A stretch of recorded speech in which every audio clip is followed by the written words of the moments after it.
So ladies, if you are somewhere where you're able to get down on the floor, if you're able to get onto all fours at all, I'm going to invite you to do that right now, because I want to start us off this evening with a little bit of embodiment. So if it's possible to like just get down on the floor or get somewhere where you have like a flat surface, and you can, you know, adjust your screen a little bit so we can see your face if possible. And if you can't, then you'll just adjust the embodiment to what you're able to do, like in a seated posture.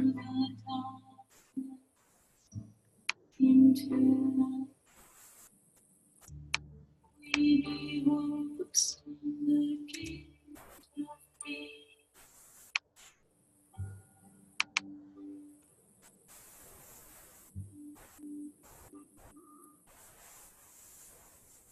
All right, so great. So if you're able to be on all fours, go ahead and bring yourself onto all fours. Kind of like you were gonna do a cat and cow. But what we're gonna do is we're gonna do something that's called a wild cow. And that is letting yourself move into an undulation. This is one of my favorite ways to wake up my body when I'm feeling kind of stiff and stuck, and I want to just bring some undulation, some movement in. So getting down and letting your hips kind of sway in circles, and then seeing how that affects the upper body, letting the neck and the head stretch around, and everything's happening in a very circular fashion. And there's a kind of a wildness to it. And you might find that you could even possibly feel slightly dizzy by letting all of that circular energy and undulation move into the head and into the neck. And just let yourself kind of open up your body in this way. And you can also start to think about being a tiger and kind of bringing in some of that warrior goddess energy even, and shifting and maybe feeling like your front hands are like paws that you're putting down, and like feeling a little bit of fire in your belly, like maybe you're starting to look at something that you'd like to pounce on, or you're up on a hilltop taking advantage and looking out over. But just really feeling that energy in the pelvis, kind of guiding everything, and sort of that you're like back in your haunches in a way. And then feel how that energy can start to move up into the heart space as well. And just letting yourself really get into your own flow, kind of like a moving meditation. You can even, if it feels good to you, you can even let in a little feeling yourself like that tiger.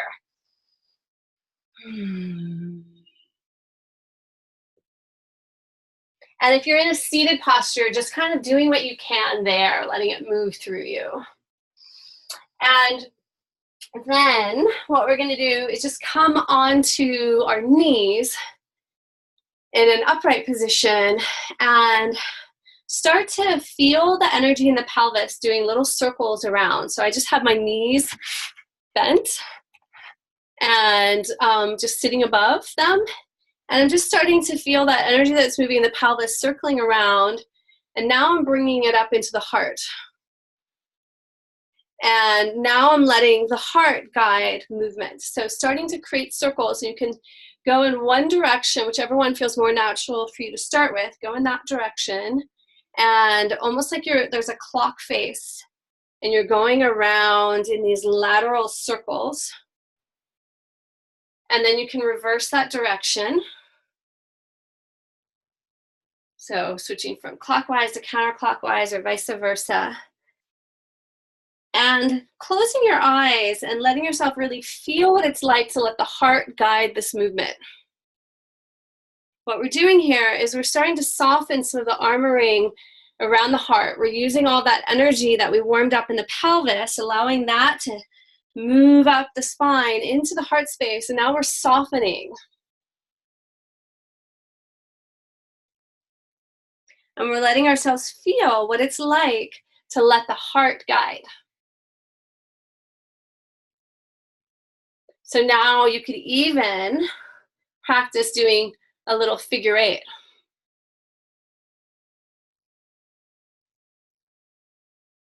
And it can be as big or as small as feels right. And you can actually let it become a real micro movement. So either in circles or a figure eight, you're letting your heart kind of trace out these little patterns. And what you're feeling is that you're isolating the heart energy, and you're starting to feel what it's like to soften there and let that energy guide and lead. So this is something that you can either be doing kneeling like we are now, or just like in a chair, sitting upright. You're just practicing leading with the heart. And this truly begins to open up the heart energetic. And now I invite you to also let yourself do some snake undulations with the heart.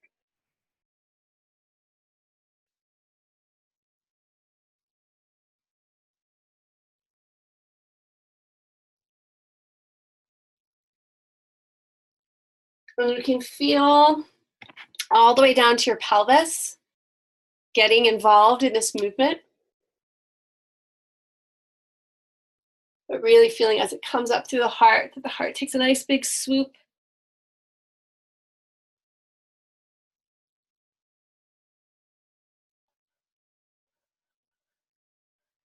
And you might feel in some ways it's almost like we're greasing the wheels and the gears inside. Everything is becoming more smooth,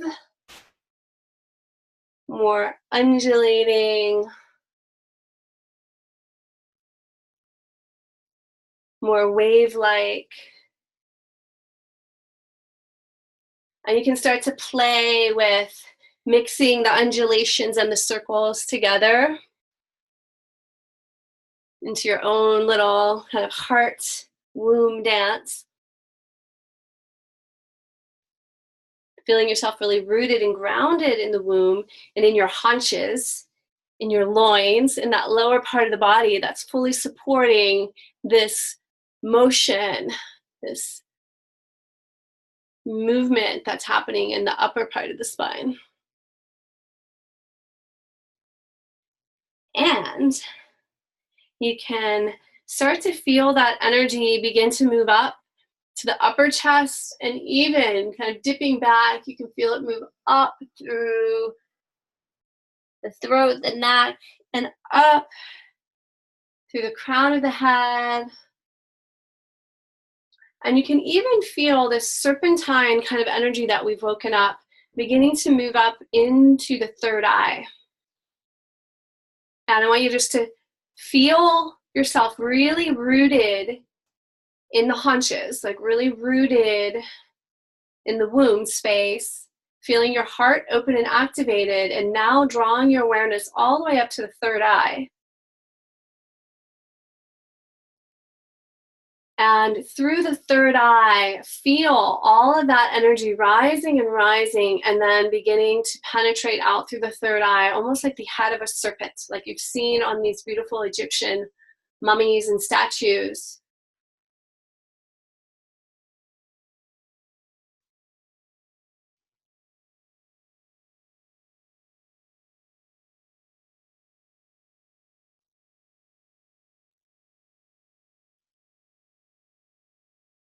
And just taking a moment here to be in stillness. Or very, very subtle micro movements that might still be happening with that the Shakti moving through the inner channels, just really subtle, almost into stillness. letting all that energy encapsulate the entire head and then move through that third eye, almost as if you're clairvoyant.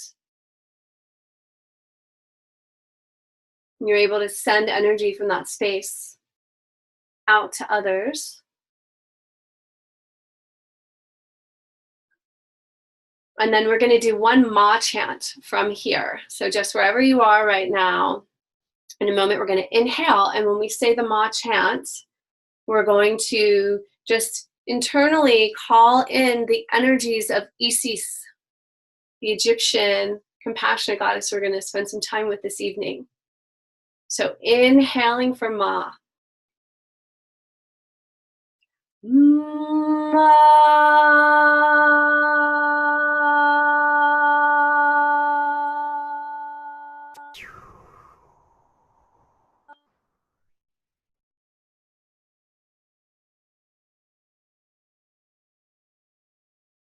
Feeling yourself like a queen, an awakened,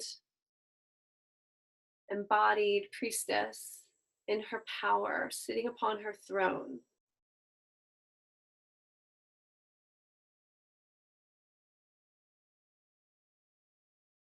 Compassionate, passionate, in your power.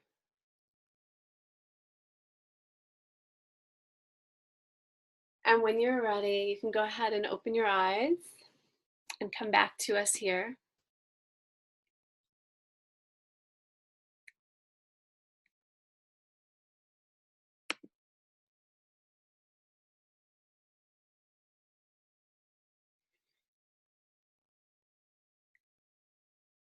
Hello, beauties.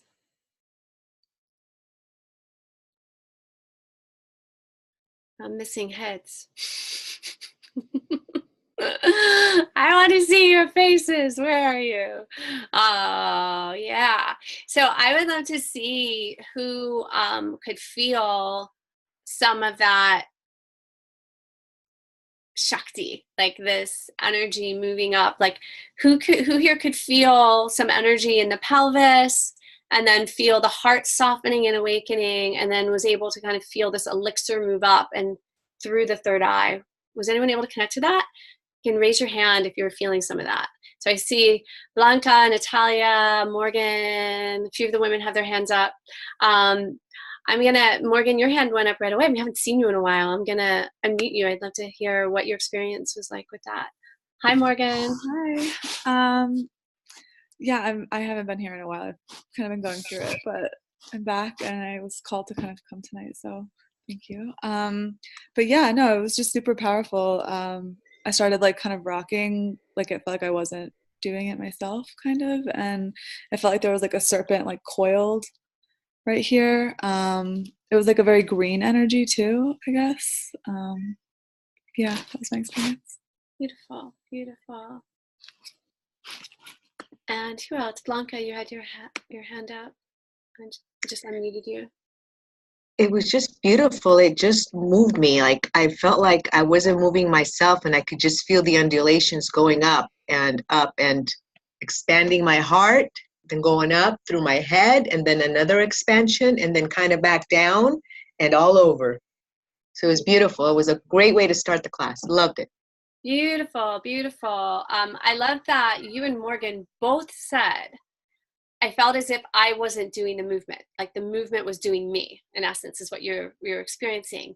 And yes, that is so exactly it, you know, is that is the Shakti. So the Shakti is the goddess herself moving through us. That's one of the ways we speak about this energy, is the divine feminine energy. And when we our being is surrendered enough to allow it to move through, what we experience is that we're being moved by it. It's so in essence, it's like, it's not like I'm consciously, you know, now I'm circling here, or I'm doing this. It's like something has now taken over and it's happening. And I want to invite you to welcome that into your experience more and more. Welcome that possibility into your experience. that that in essence, it's like the goddess wants to dance with you, that this divine energy wants to move through you and is available to you at all times. And when she is present in that way, there is this effortless way that this energy moves through, and it can actually really clear things out. It can clear out the armoring that we have. So often, what we experience is we're consciously and then unconsciously kind of armoring ourselves and stiffening so that that energy can't really move through. It kind of gets stuck there. When we breathe and when we start to open up to it, it comes through in this way that sort of like melts that armoring and allows us to become this conduit of that divine energy. And like this is like the very, very tip of the iceberg kind of experience. And I heard from both Morgan and Blanca this sense of like a taste of what's available through that, of like, oh, there was this, serpent kind of coiled here, and like, what does it feel as that becomes uncoiled and as energy can move through there? And Blanca kind of speaking of just, I felt almost like this swirling and that this sense of, like an otherworldly kind of greatness that she was tapping into as that energy was moving through. And that is the embodied experience of everything we've been talking about from the very first class, of remembering who you are, knowing who you are. The embodied experience of that is being this channel of this divine energy moving through, and that sense of limitlessness and magic. And and I even say like magic because in many ways, and even quantum physics and science is starting to really catch up and be able to quantify and speak about these things in intelligent ways, like things that we think of as being magical, because they don't follow what we've been taught is like the way the material world works, or the way science is supposed to be. And what we experience in those moments of that embodied knowing who we are is this ability to tap into like, oh, there's actually another layer. There's a kind of another matrix that I can tap into. And that gives me the potential to create the miraculous, to do things that someone would tell you can't do. And that's what it really means to be this divine feminine embodied leader, right? Is to believe in your dreams, to believe in the possibility of creating something that everyone around you might say is not likely or couldn't happen. And that could be down to like the smallest little details in your life, something that you want to manifest, to something really large that you want to create. But when we're in the state of embodied remembrance, knowing who we are, from there we channel out into the world and we can create that magic. So yeah, I love, I'm in a new space right now. This is my new cabin in the woods that I finally manifested. And, but I'm still in LA, which is great. But I'm down here on the floor because I haven't really fully set up like my whole desk situation yet. And it feels really, really great actually to be able to start off with some embodiment in that way with you. And I want to encourage you around, bringing that kind of thing into your practice. And at any given moment, just tapping in, I'm gonna do this. In any given moment, knowing that you can tap into that. So sometimes when I'm driving, I start to do these practices, and it's like, there's it's like, yes, do your practice. We touched on that last week. Do your morning practice, have a real structured way that you tap in and begin your day from an embodied place. But also remember that there are so many opportunities throughout the day for you just to tap in and remind yourself of who you are in an embodied way. And just last evening, for example, I had something that I was kind of conflicted about going to, because I was really tired. I had a lot going on this week, and but I really wanted to go see this person. And so on the way over there, I could feel that part of me was feeling really drained and not really up to it. And then I just started to tap into the heart energy, because it's like we have this cornucopia, this like endless overflowing abundance of life force energy that we can tap into. And it's through connecting to the yoni energy, the womb energy, to the heart energy. And I just started doing heart circles because I really wanted to show up in a loving place and to feel kind of moved out of the limited way that I was thinking and experiencing, and kind of going like, I want to do this thing, but I feel like I'm going to show up really tired. And it's incredible because, just while I'm driving over there and have a little music on, I just sort of tap in and I start doing some of the heart circles and start just like, ooh, let me feel what it's like to really lead from the heart. I want to show up really leading from the heart tonight. And it's incredible. By the time it's like a 25-minute drive. By the time I got over there, I showed up feeling luscious and overflowing. And my friend was like, you don't seem tired at all, and I was able to just be in the joy and the pleasure of the experience. But I just use that as one example of just how, sometimes I'll be walking in Whole Foods and I'll realize like I'm kind of contracted and I want to tap into the heart energy. So I'll just choose to do really subtle, small, just breathing in, letting the heart kind of soften and awaken and start sending energy from there. And it's incredible what happens, the way people start to magnetize around that. So everyone wants to help you, and people feel that. So, as a woman who's a leader in whatever capacity you are in your life, when your heart is open, you radiate a light, you radiate a warmth that draws people to want to support you. And you feel this, you're able to tap into those unlimited resources that are there. And of course, combining that with the compassion and taking time for yourself when you need to. But I want to just explicate something for you about how important it is to literally tap into this embodied connection to the heart. If you for a moment do something kind of like this, and you let yourself be kind of contracted and your body kind of go in and your heart feel like this. Everyone do this for a moment where you are. Just kind of tap, like just sort of hunch your shoulders and kind of go in like this. Like, how resourced do you feel? Like, how optimistic do you feel? And it's kind of an exaggeration, but we all do minor versions of this. Like, how optimistic do you feel about your life right now? How capable do you feel of like overcoming the odds and creating something really great? Probably not so much, right? Now take a breath. Start to bring your shoulders up and allow them to go back, and let your heart just be expanded. And you can even open your arms out like this and just look up towards the ceiling and take in a nice deep breath. And now from this position, how optimistic do you feel? How connected to higher powers? The ability, everything I just said, the ability to overcome odds do you feel from this place? Much, much more. More able to connect to joy, actually, more able to connect to power. Then when you're like this, it's very hard to feel joy. And again, like, this is an exaggeration, but this is something that in subtle ways we tend to do. This is something that I notice a lot with my private clients. Just the subtle way, it's like the shoulders get kind of turned inward, the heart collapses.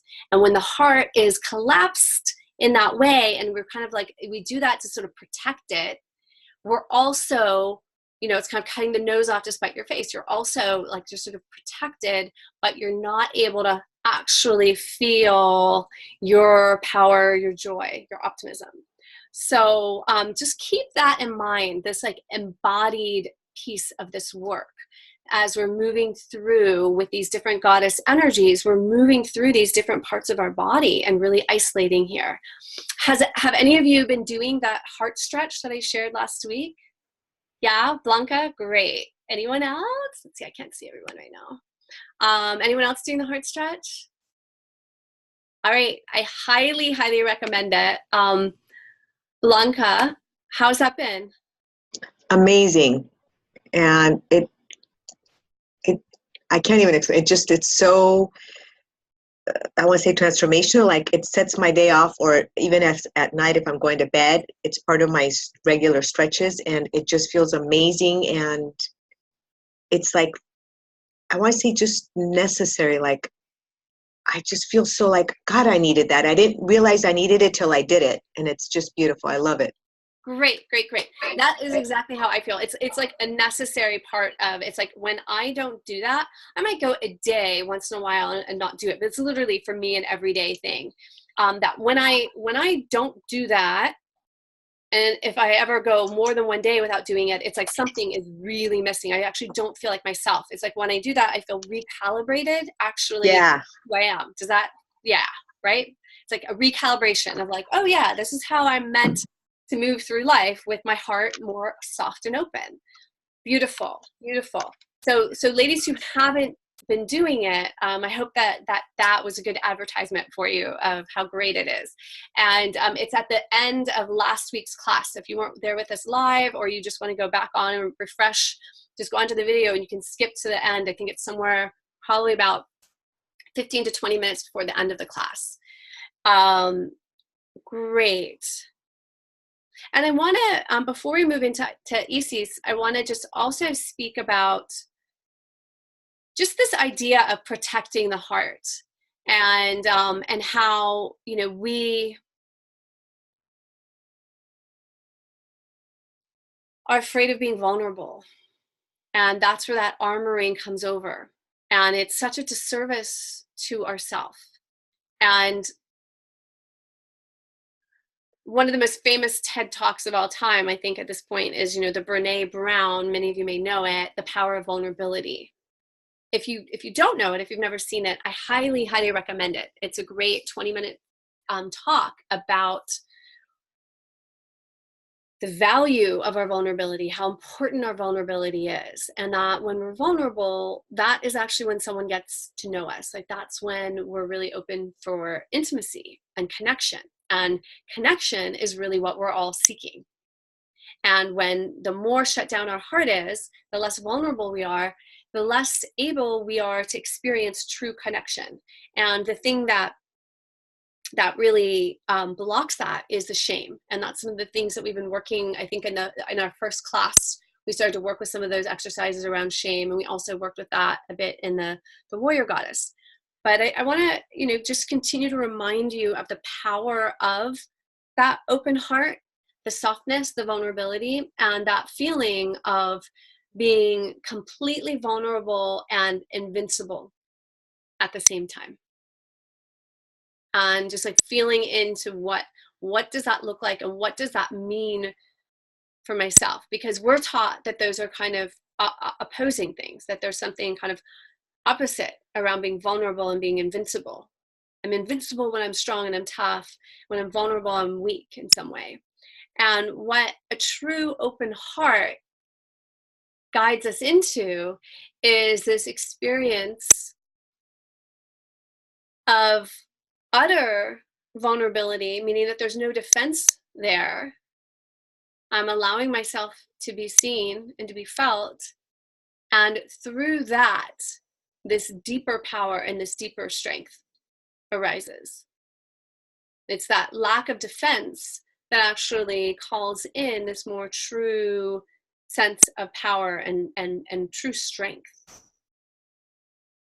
That when the heart is actually fully opened, the invincibility is that there's nothing to hide, there's nothing to hurt, because I'm really just coming from all love. So tonight we are going to meet Isis, and she's a goddess that, you know, I obviously was familiar with, and many people pronounce her name Isis. So I just want to explain why I call her Isis. So her actual Egyptian pronunciation of her name is Iset or Aset. And then the translation into Greek and Roman of understanding what the meaning of her word was to say Isis. And then when we kind of come upon it as like the Western, you know, sort of anglicized pronunciation, then we started to say Isis. And that's how most people recognize her name. But the sound of the vibration is actually is powerful, and so I prefer to use the more authentic expression of her name, which would be Isis, or to use Asit or Iset. But she was a goddess that, of course, I was familiar with, but hadn't really had, I guess, my own personal initiation with her, hadn't felt the call to work with her until a couple years ago. And when she came through really strongly. And what I came to understand was that she really embodies all three of the faces of the feminine. She embodies the sensual goddess, the warrior goddess, and the compassionate goddess. But her lead really is the compassion. It really is this incredibly beautiful, heart-centered energy. But unlike Kuan Yin and Mary and many of the other compassionate goddesses who are kind of separated from the more earthly, sensual aspects, Isis really retains that, and they're very strong parts of her, and we get to see this integration within her of these different energies. What I'd love to do is show you some images of her.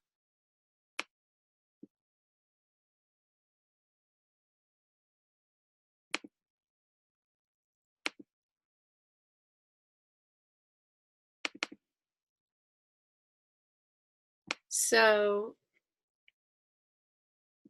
this is a very traditional Egyptian kind of papyrus expression of her.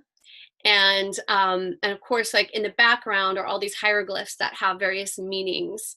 The first one on the left is actually her name, which is step throne, a loaf of bread, and an egg. And those are the hieroglyphs that represent Isis. And here she has that same step throne as her headpiece, and then the wings that we've come to really associate with her. And the throne is what her name translates as, that she actually represents the throne that the pharaoh or the king of Egypt sits upon. It's kind of like almost like sitting upon her lap. Now, the next, let me do this so you can see it bigger. There we go. And then here are a couple other traditional representations of her as well.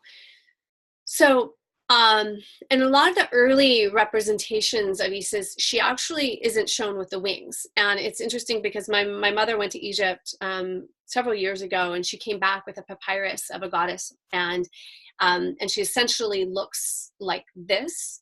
And I did not recognize it as Isis until I learned more about her. And then I looked at the hieroglyphs and I realized that was her name. And because, you know, like I said, we associate her with these wings, but in her early traditional representation, she doesn't have the wings. And she also has this headdress of the throne. Now, in the image on the right, we see she has a different headdress. And this is of that solar disc with the horns, which is actually, you may have noticed when we were doing the sensual goddesses, that's the headpiece of Hathor, who is essentially like their Aphrodite. We didn't spend a lot of time with her, but she's in your course manual. And what happens with Isis was when she first kind of appeared, she was not that notable of a goddess. She was kind of had like a small little cult, and over time she gained popularity, and as she gained popularity, she gained more and more territories over Egypt. And as she did that, she kind of subsumed the characteristics of the other popular goddesses in that area. So in places where Hathor was the primary goddess, when Isis became very popular, her worship, then they kind of basically kind of gave her attributes to Isis. And in that respect, she's pretty unique. She basically kept growing and growing in her popularity, and in some ways it's like kind of grew in her powers because she was kind of like just absorbing all of these goddesses in different territories in different parts of Egypt. And in fact, I would say that she's one of the goddesses that has, I would say, had the most widespread recognition and worship across the globe versus any others. And she originated in Egypt, of course, and then when Greece and Rome and the different Mediterranean countries started to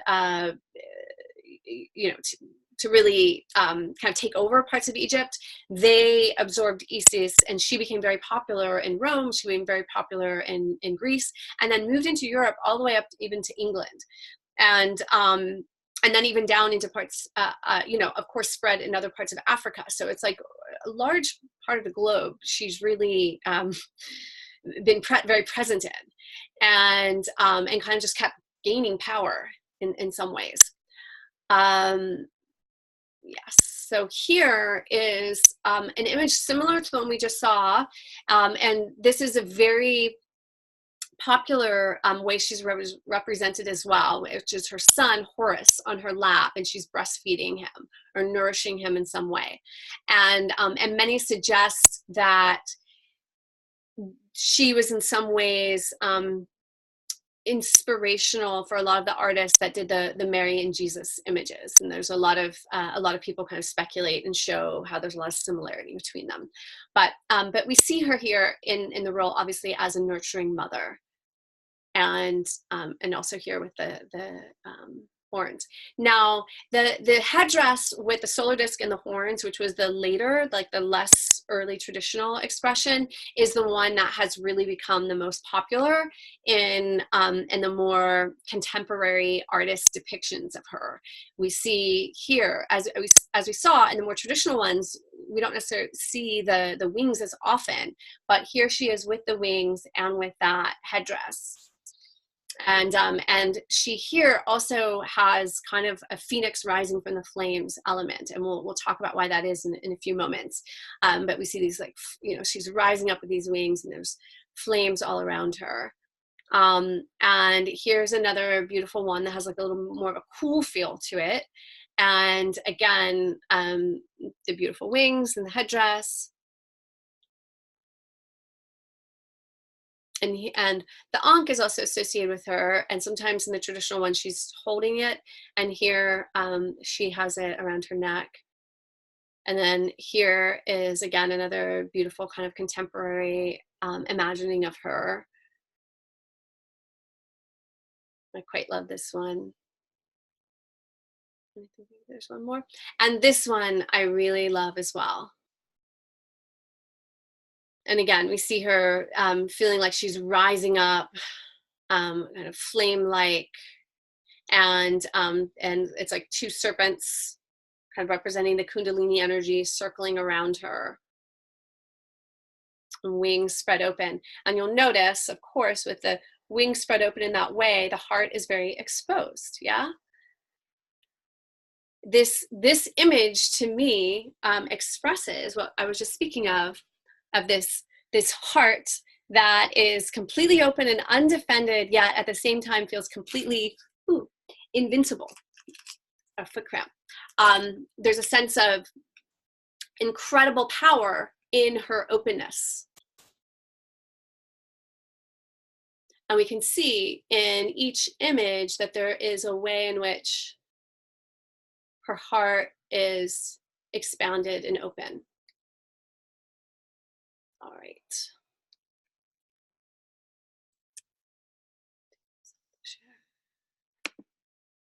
All right. So I would love to get any, coming into it, any thoughts and feels that you have regarding Isis, like impressions that you already have of her, or if something that you felt, if there's something like an impression, something that came to you from looking at these images, you can go ahead and just write something into the chat.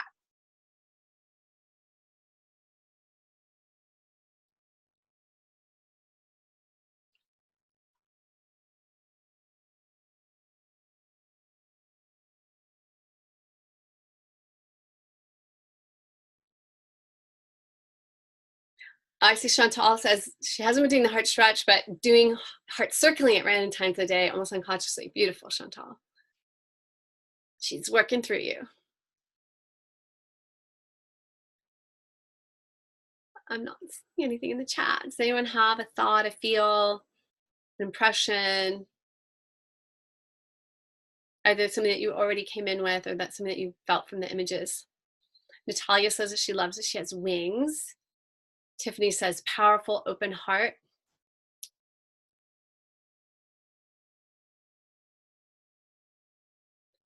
Just felt immense beauty from her, Emily says. Yes. Gorgeous. Blanca, the energy of the last image feels all encompassing. Yeah, that one's just one of my all-time favorites. And Natalia says she does seem very all-encompassing. Mother, sexy, and powerful. Yes, right? When we were doing our heart circle exercise, I have a visual of growing wings and soaring into the sky, says Morgan. Her energy is definitely with us tonight. Yeah, beautiful, beautiful. Yeah, she's here. I really did some work with her earlier today and could feel her. So yeah, she's quite present for us. So yeah,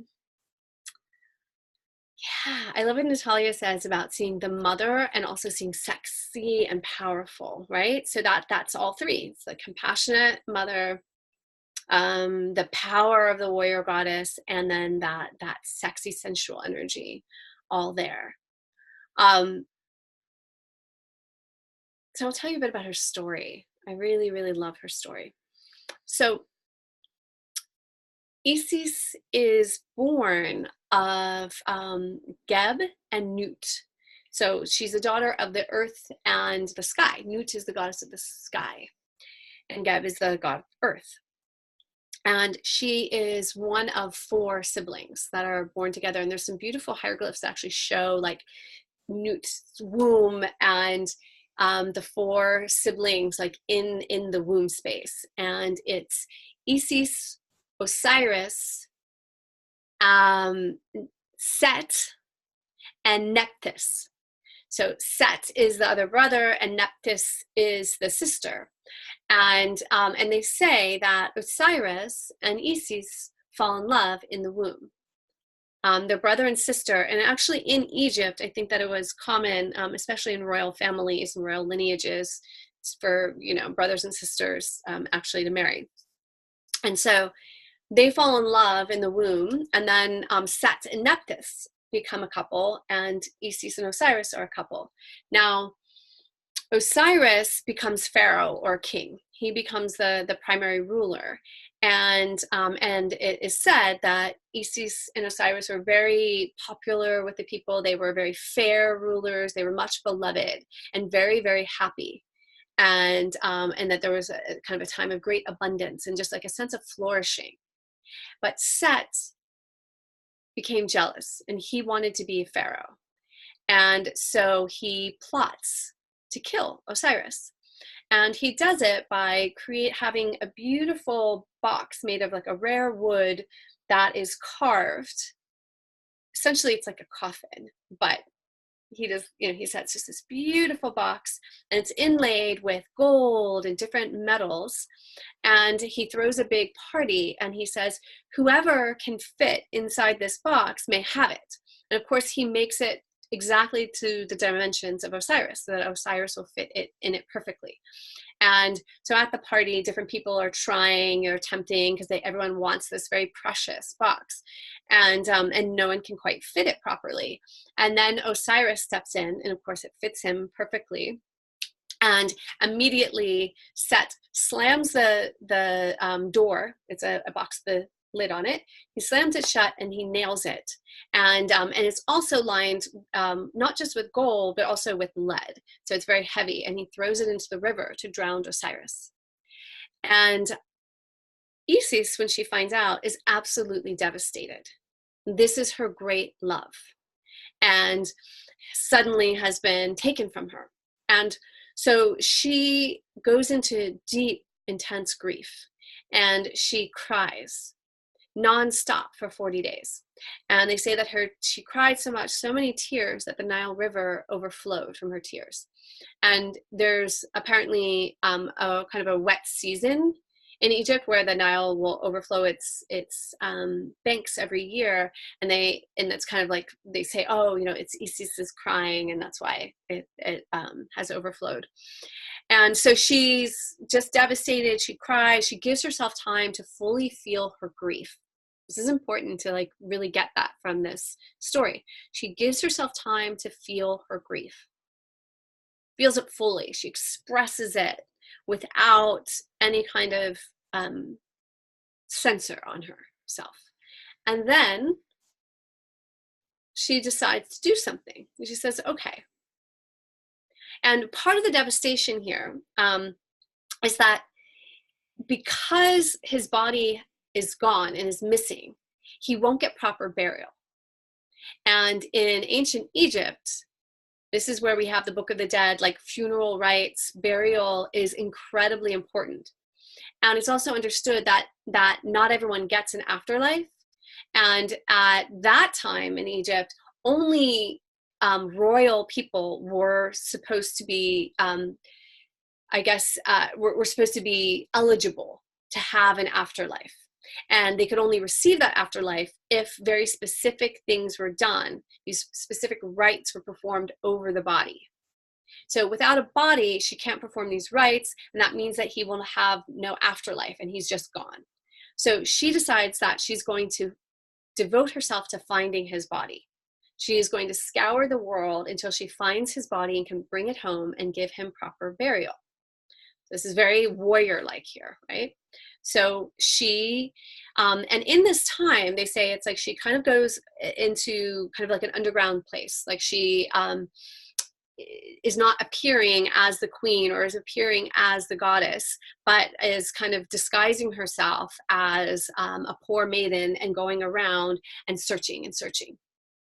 And eventually, in the area of Byblos, she is in a castle and waiting upon the queen there, and the son of the queen, she's being a nanny for him. So it's like a period of time where she's kind of going around and she's searching and sort of has these little side stories that take place. But eventually she reveals herself and she says that she's searching for Osiris. And they say, well, there's a tree where this rare box has been kind of in the trunk of the tree. And they find him, they recover him. And so she brings him back to Egypt and hides him in some reeds by the Nile River overnight so that the next day she will perform his burial. However, Set, who's now the pharaoh, has discovered what she's done. So he comes and he finds a body and he's really angry. And so he cuts the body into 13 different pieces. He cuts him up and scatters his body parts around, so that now his body has been kind of violated in that way, that would make him ineligible for proper burial and to therefore have his afterlife. So Isis comes the next morning and she discovers what's happened. She's devastated again. So this time she says, okay, I'm just going to recover those bits. And so they say she sends like these 13 scorpions out, and the scorpions go and they search around and they find his different body parts and they bring them back. And once she has all the parts, she's going to use her magic to bring him back to life and bring him back into wholeness. There's one part that's missing. It's such an interesting twist in the story. One piece of his anatomy that cannot be recovered, and it is his penis.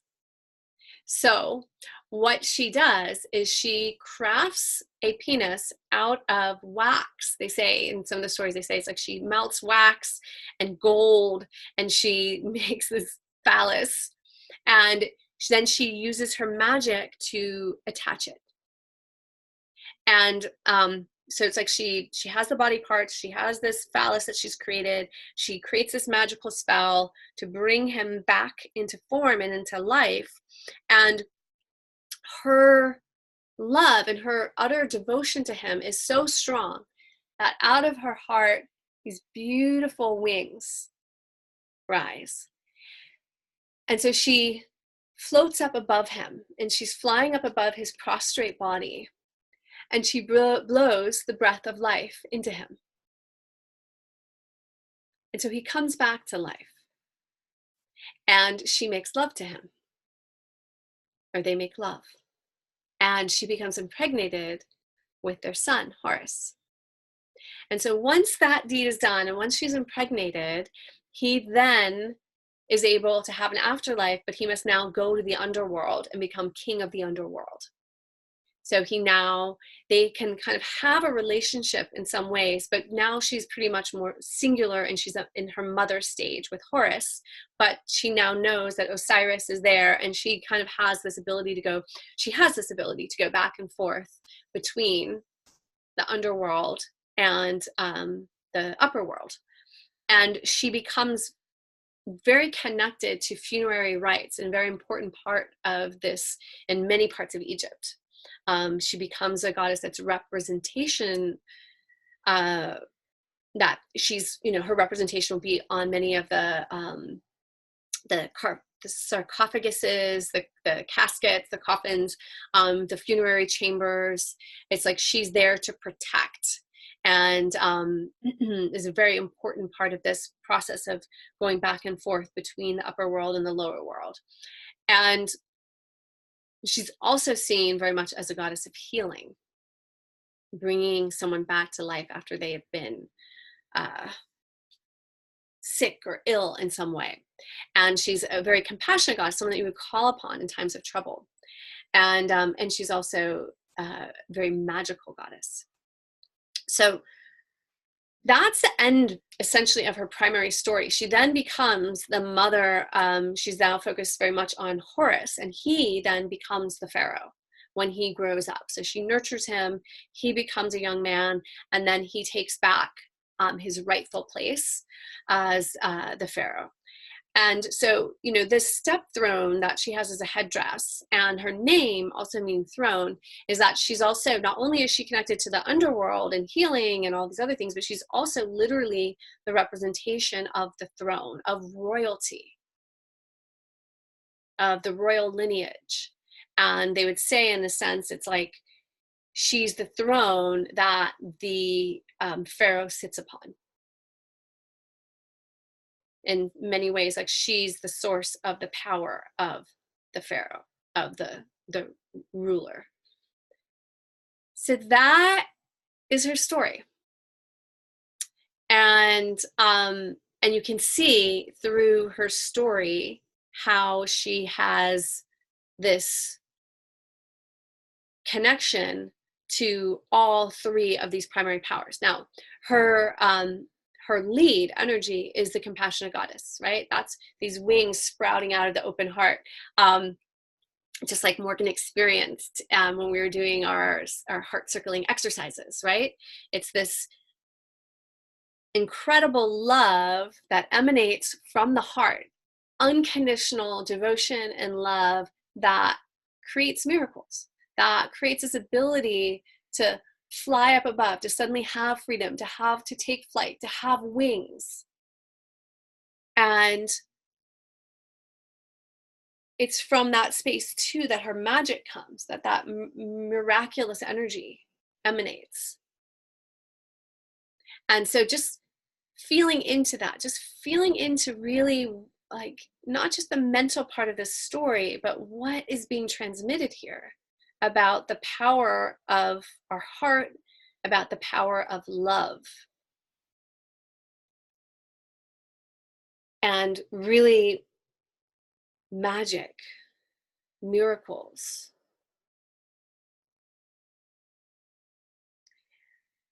What is so incredibly, unique about her and beautiful, as I keep sort of emphasizing, is how, in order to hold this incredible kind of heart-blasting magic and unconditional love, she does not have to give up her sexuality. In fact, the sexual part is really big here.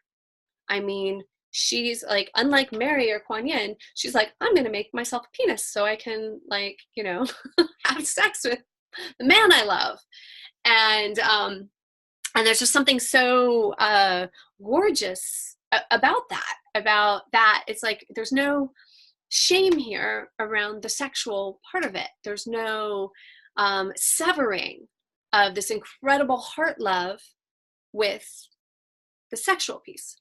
And, you know, really this, like, the sexual shame worldwide is kind of like came a little bit later. It's like the ancient Egyptian myths, Nana, who I've referenced a couple times. There's some beautiful ancient poetry and about her mythology, and you can feel from that, you get a little taste of what it could have been like before we had this intense shame around sexuality that's now just so present and hard to, you know, we can work to heal our shame, but we all come into a world that holds that. And reading some of these, you know, some of these ancient myths and some of this ancient poetry, we get a sense of like, oh, wow, no, there was a time where that just really didn't exist. And we get a little taste of that here. It's like such incredible heart blasting energy and completely sexual at the same time. And there's just no sense of like there being some way that these are not compatible energies. It's part of her love and her devotion that she's, you know, making him this beautiful golden cock. And she's going to, you know, it's like, I just love this imagery of her, you know, right, like her heart so strong and these wings coming and rising up and just hovering over him and breathing the breath of life into him and then making love with him. This beautiful, sacred, sexual rites that happen between them in that moment. And then the fierce warrior goddess energy that's there in her devotion as well, that she feels her feelings fully. She grieves. She doesn't bypass that. She lets herself just wail and grieve and be so sad. And then when the time is right, that warrior goddess comes forward and says, all right, motherfuckers, like, I am going to find my man and I'm going to make sure he gets proper burial. So just it's ethereal and it's earthy at the same time. And I would love for you to take a moment right now and feel into where could Isis be a support in your life energetically? Where could this be something that's healing for you? How could you call upon her in your life? And I would love to see if anyone's making some connections of like, oh yeah, this feels like something that really resonates for me for a particular reason. That there's something about the story or something about her frequency or energy that really resonates for you. Is there anyone who's feeling that? Like, put up a hand if that's something that you're feeling. I see Blanca has a hand up. Morgan.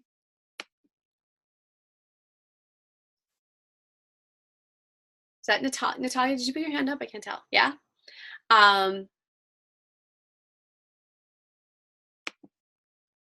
What are you noticing? We haven't heard from you yet tonight, Natalia. Hi. Hi. First of all, I thought it was a really beautiful story. And the fact that his penis was missing, I thought was really super powerful because, you know, I find like in my relationship or even in ones in the past, that connection that we have through that physical interaction is really super powerful and has so much weight in it somehow, you know, but it's just like magical, right? And I thought like that part is missing, so it's almost like she's responsible for creating that magic in a way. She creates his penis, and she, like, you know, manifests that whole situation. And a lot of the time, on a physical level, I feel, even though my behavior is not passive but just receptive, right, because I'm female, it still feels like the onus is on me to make it like some interaction of something very special and meaningful, rather than just like be so passive where you're not even present. So I found that super powerful, and how it breathes life into him. And I thought that was a super powerful part of the story. But in a very concrete way, that relationship part, it really resonated. But then you know, with the feminine masculine energy and all that. But then I also thought, like, the fact that she had to, I mean, this part where I got a little intellectual about it, but you have to find pieces of something and put it back together in order to bury it, and then Natalia? move on to Natalia, better life. I thought it was trauma. Can I I have you pause for a moment? I want to have you pause just for a moment. I want to come back, because I feel like the first part that you shared, I want to actually just kind of go with that for a little bit. And then I want to come back, because I'm really curious to hear what you're coming up with on this other part. I feel like it's so rich that I want to just take a moment to delve into the first part that you shared, and then we'll come back to you in just a moment. So what I want to say is that I'm really, really happy that you kind of brought that piece out and wanted to speak about this, about the penis, and about this sense of being the feminine, but also being responsible, and the magic. So in many ways, Isis also is an archetype that represents, you know, the sexual priestess part of ourselves, right? This magic that can take place in the sexual act, that there's an alchemy that's happening that is literally magical. You know, in the prosperity course, I talk about, you know, sex magic, and like the power of orgasm, and how, you know, we can use that towards like manifestation. And here, with this relationship between Isis and Osiris, we get a sense of some of this, of this miracle magic making energy that's happening between the sexual and, you know, between the masculine and the feminine here. Now, the fact that his penis is missing and that she's responsible for bringing it back, like, we can just take a moment here to explore this. In some ways, it's like, by what happened, he lost his masculine power source, right? It's like he's gotten disconnected to his cock and his balls, and like that masculine energy. It's like it's gotten lost. Yeah. One of the things that's really interesting is a friend of mine. She has the work that she does is actually working with men on erectile dysfunction. And she's like, literally, she's like, this is her archetype. She's like, I am Isis, like bringing the cock back to men. And she does it through like all sorts of really interesting ways that she works with men to help reconnect them to their power in their cock and their erection. But what is, you know, when we're not speaking specifically about that, I just love the way she just matches up with that archetype so beautifully. But as women, as sexual priestesses, that there is a way in which, even though, as you said, Natalia, like, I'm the feminine, I'm the receptive one, there's a way in which our energy is leading. Yeah, totally. Right? Yeah. And that men are responding to us. Mm-hmm. Right? And that we have the power to guide them back into that connection with themselves and their sexual energy. That when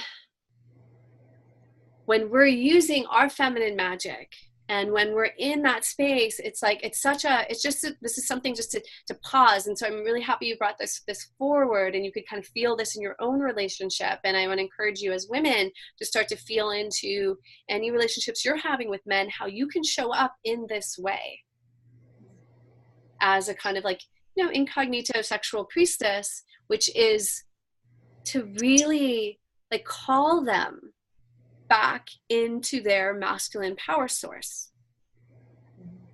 And it's something that we can do through, in some ways it's like, through cock worship, and through, really worshiping their phallus.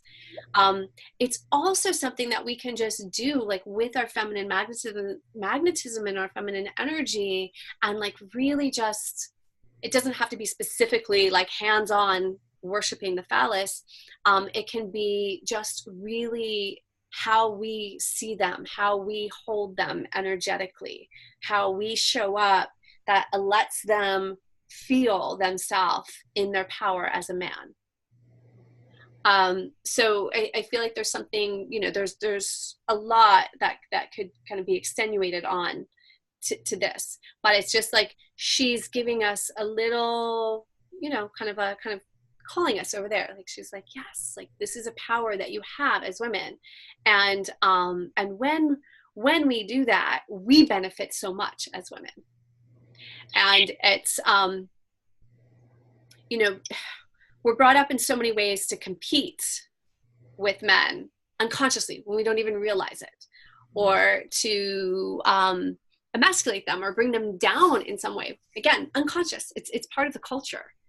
And she here is like this mythology and this story is just kind of signaling us towards really honoring that within the man, and understanding too that like that it's something that they can get disconnected to, that can that their sense of personal power, just as we're working here as women on reconnecting to our source of power, and we start with the yoni, and we start with our sexual energy.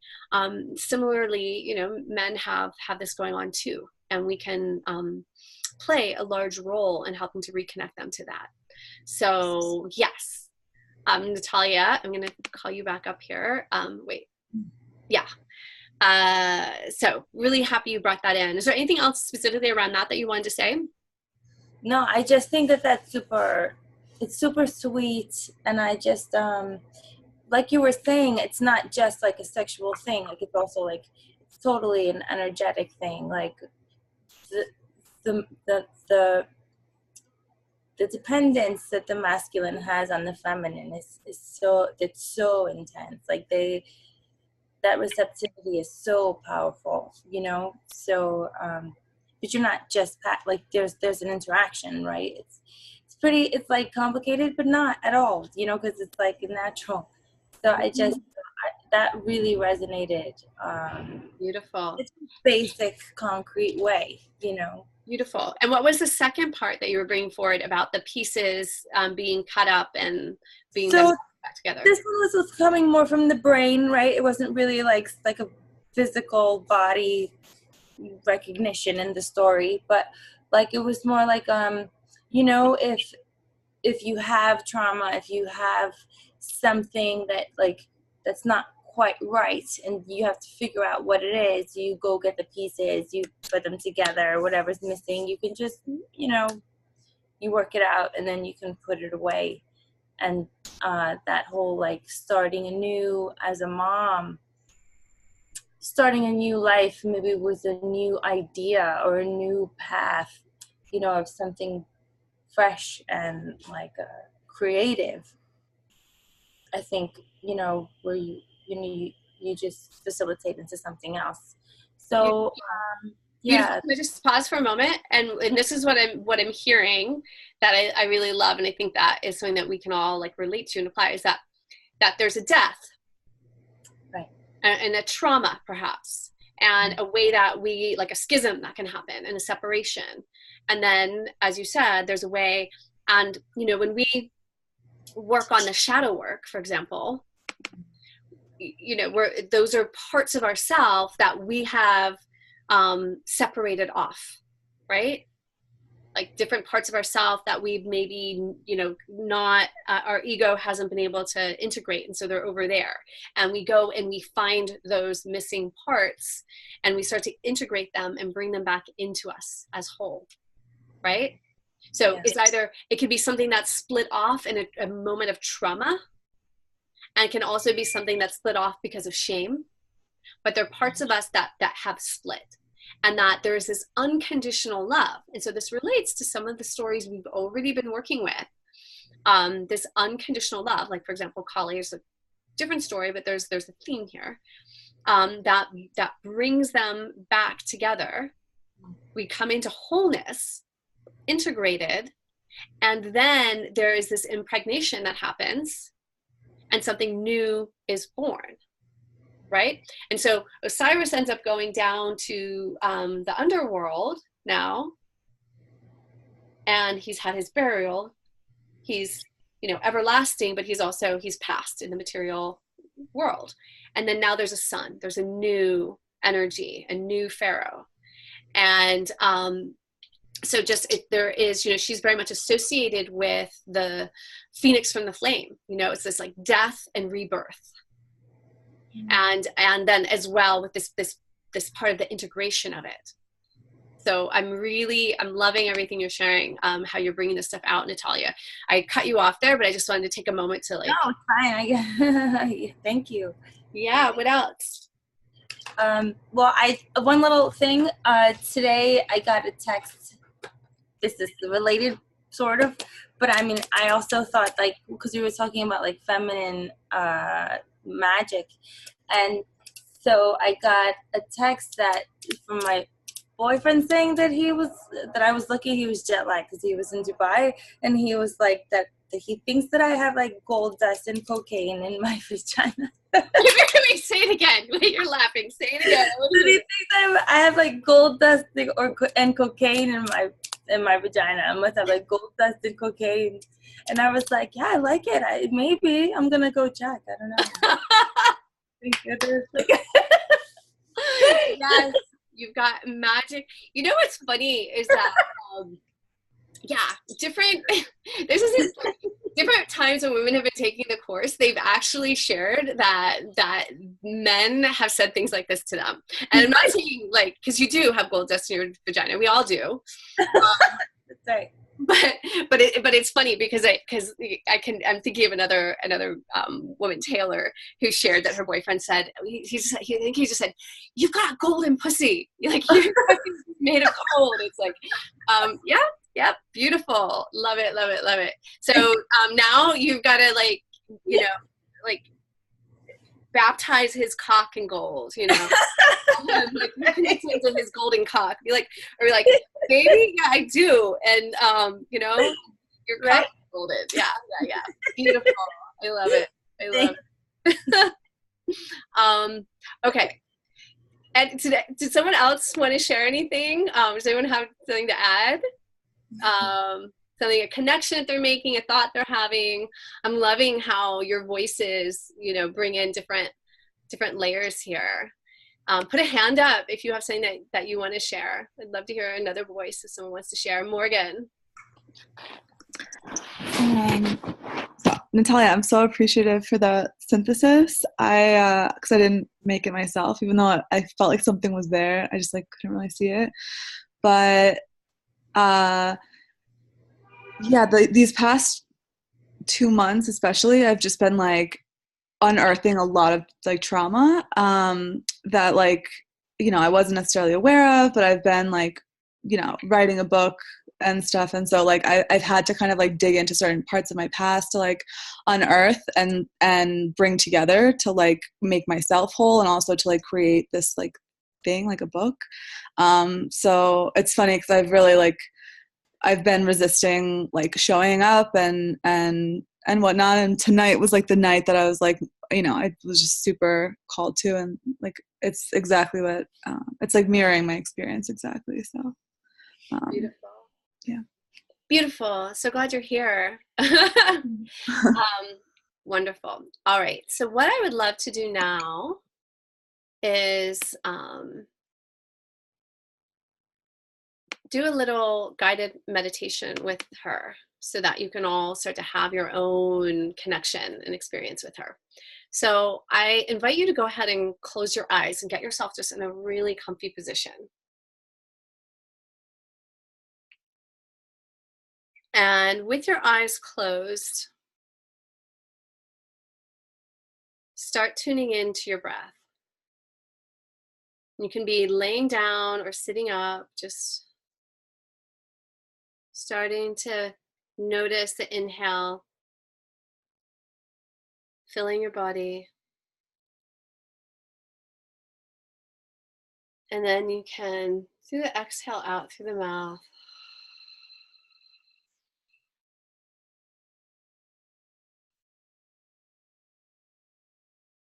Inhaling in through the nose.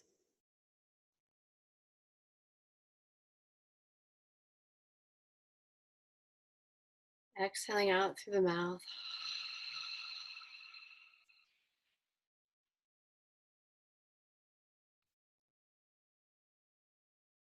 And taking in a couple more deep breaths in your own rhythm, in through the nose, out through the mouth with a little bit of a sigh.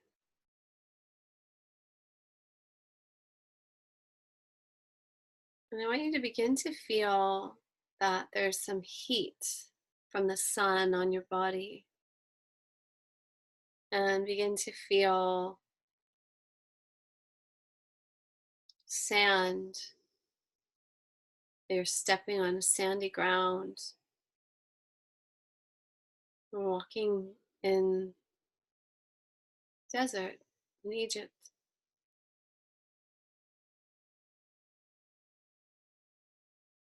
And you see a large temple door in front of you that leads into a pyramid structure. And you walk towards the door. You open it and you step inside this pyramid chamber, and you feel the coolness of the space, like a delicious caress.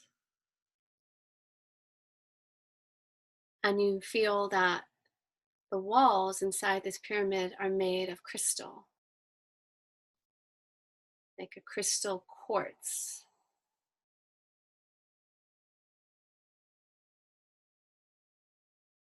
And you take a moment just to feel that energy absorbing into your body.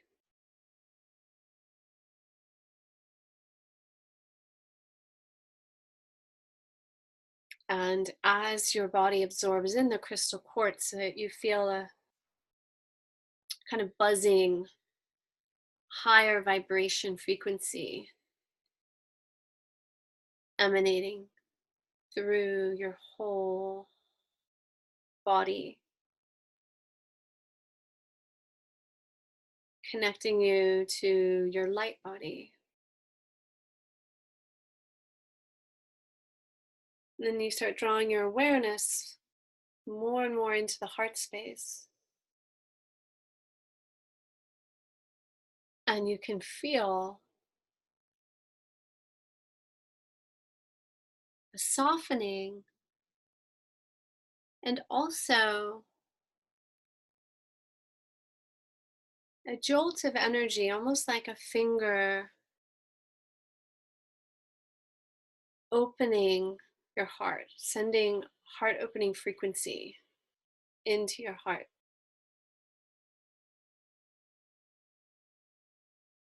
And as you breathe this in, you open your eyes and see right in front of you this gorgeous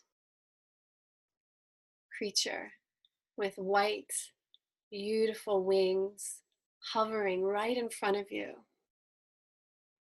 sending her heart energy into yours, looking right into your eyes.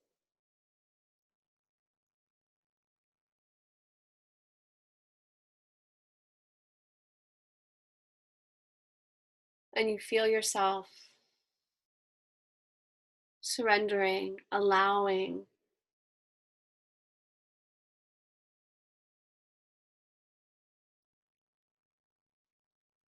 unifying with her.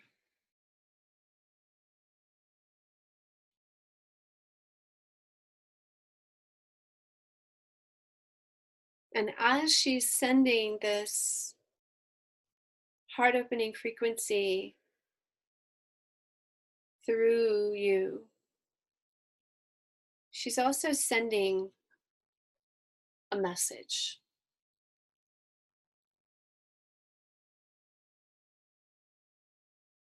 Allowing yourself to breathe in and absorb this message.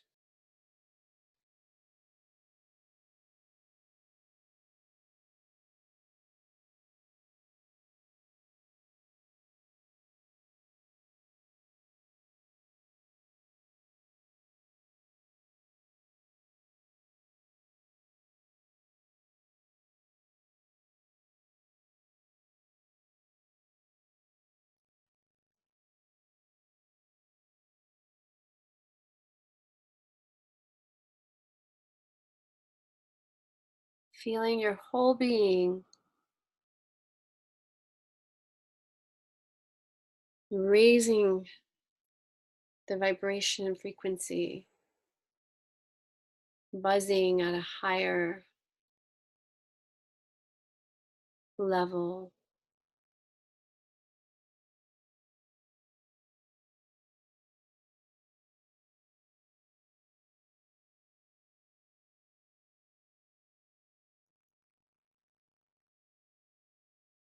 And she's beginning to complete with you.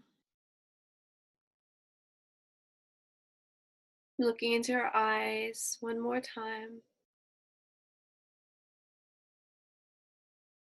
Thanking her.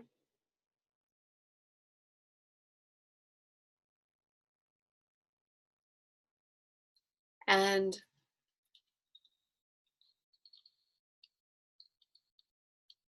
when you're ready, close your eyes and tune into this frequency that now belongs to you, that you're holding, knowing that you can tap into it at any time. You see it like a beautiful crystal placed inside your heart that you can activate in any moment. Crystal heart activation that she has gifted you with is always available.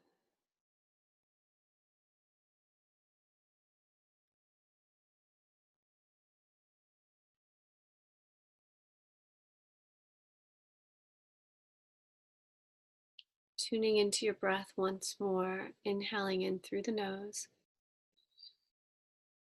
holding, and exhaling out through the mouth. Feeling your heart glowing.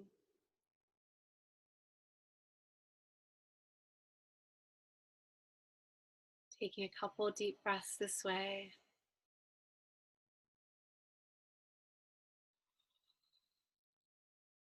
And when you're ready, you can open your eyes and come back into the space with us.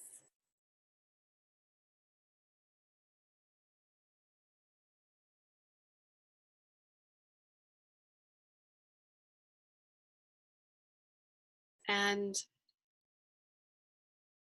I would love for one person to share the message.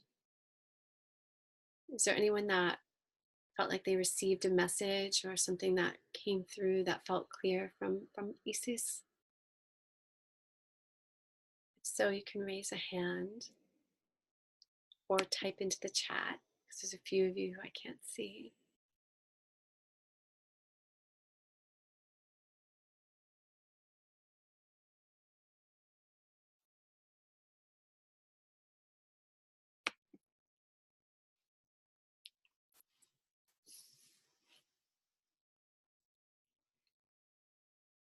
I see Blanca has her hand out. I'd love to hear what Blanca has to say, but like we've haven't heard from a few of you.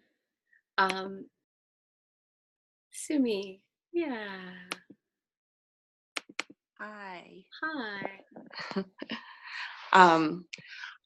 I don't have like an super articulate message that I was receiving, but just kind of like what I was feeling was just this idea of almost like disrobing or something of just like like I guess letting my heart be like bare, and I know that I have a lot of like power within me, like when I do kind of like let my heart be raw in that way. But I think I can easily just kind of keep it kind of like covered up. And so I just feel like I was hearing of just like like open that up and like don't be afraid, and like just like be be be exposed in that way. Mm, beautiful, beautiful. Yeah. I love how you use the word disrobed, but it's like kind of like taking off the layers that are Yeah. preventing you from really being seen, like naked and vulnerable, raw. Beautiful, beautiful. I see that a couple people wrote in the chat. Emily says, she just said you are free, and I immediately felt completely weightless. Even in my bed, I couldn't feel it beneath me anymore, like I was floating. Oh, that's beautiful, beautiful. And Megan says, she offered to embody my chakras one by one, starting with the root for the next 7 days. I accepted. Wow. I would love to hear more about that. Megan, would you share? Sure. Well, I felt actually at the beginning of this, I always grab a crystal or 2 or 5 before we begin. And I was really drawn to the carnelian today, which for me is my root stone. And I felt for me right now, that is the chakra that wants some love and attention, like my lower 3 chakras. And so when I saw her, and I also was holding on to some blue stones, and I associate lapis with the throat chakra and also with Egypt. I don't have lapis, but I was holding on to some substitutes. But yeah, she just came and she asked, and I said yes. It was pretty simple, but it felt like my feeling of her overall was this very holistic goddess. Like you were saying, she's embodying not just the compassionate goddess, but the sensual goddess and the warrior goddess. And so I feel like I need all of her in all of me. Beautiful. Beautiful, beautiful. What I feel like it feels so incredibly appropriate, because I know that grief is one of the things that you are moving through from a big loss that happened this year. And I'm reminded in many ways when I went through a big loss, like that's similar in some ways. And one of the things that I felt was that it was really hard for me sometimes to be able to like really fully go down to my root and embody, because it felt like, oh, that's where the icky stuff is kind of down there. So it was like part of me was kept wanting to kind of stay up here. And every time I would go down, I feel like kind of like I'd be like, oh, I'm like, it's like I'm mining, I'm like going down into the trenches, into the dark. But then it would be such beauty that would come. And but it was having the courage to do that. And so it's like it just feels so incredibly gorgeous that this goddess in particular would, you know, who's kind of passes between the afterlife and, you know, the underworld and the here, and is, you know, dealing with death and loss and grief, that she would come to you and specifically say, okay, I'm gonna do this with you. Mm. And we're gonna start one by one and you know, build you back up so that you're fully embodied again. Mm. And it feels like just incredibly gorgeous. And I'm getting one of the myths that just kind of keeps coming through for me this evening as well is this descent of Inyana, where her descent is she goes through 7. At each gate, she goes into the underworld, and she has to take off her crown, and she has to take off her necklace, and, you know, kind of all the way down until she's naked and bowed low when she goes to the underworld. And then she is resurrected, you know, death and resurrection. And so it's like we kind of lose them all, and then now it's like the resurrection is what I'm feeling is she's inviting you into. And it's like step by step, one by one, the resurrecting, coming back up out of the underworld.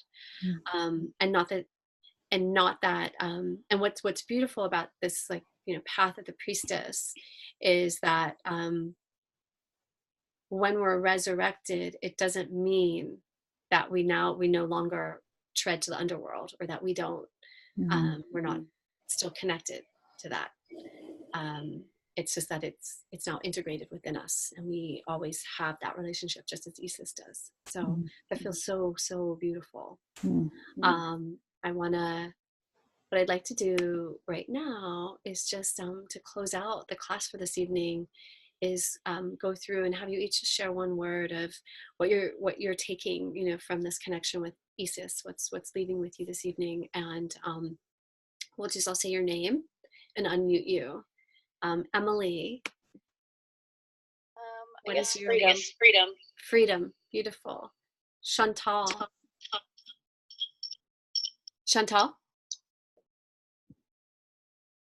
are you there?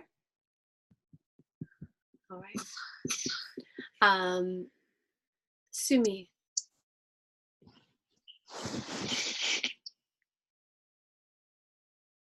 Oops.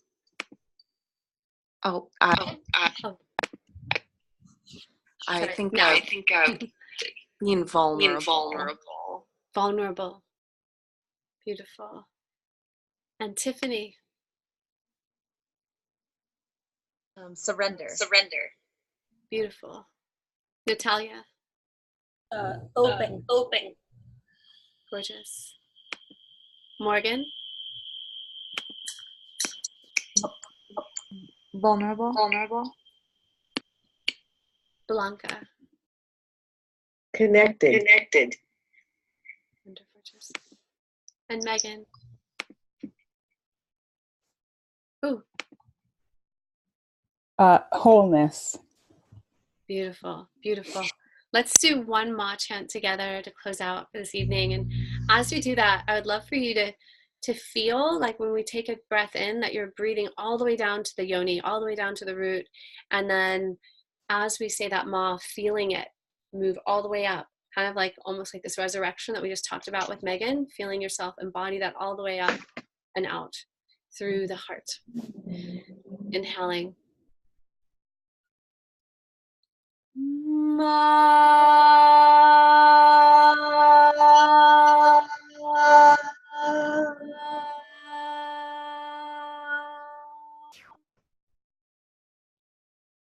And just feeling such gratitude for her presence here this evening. I really felt like she was so present with us.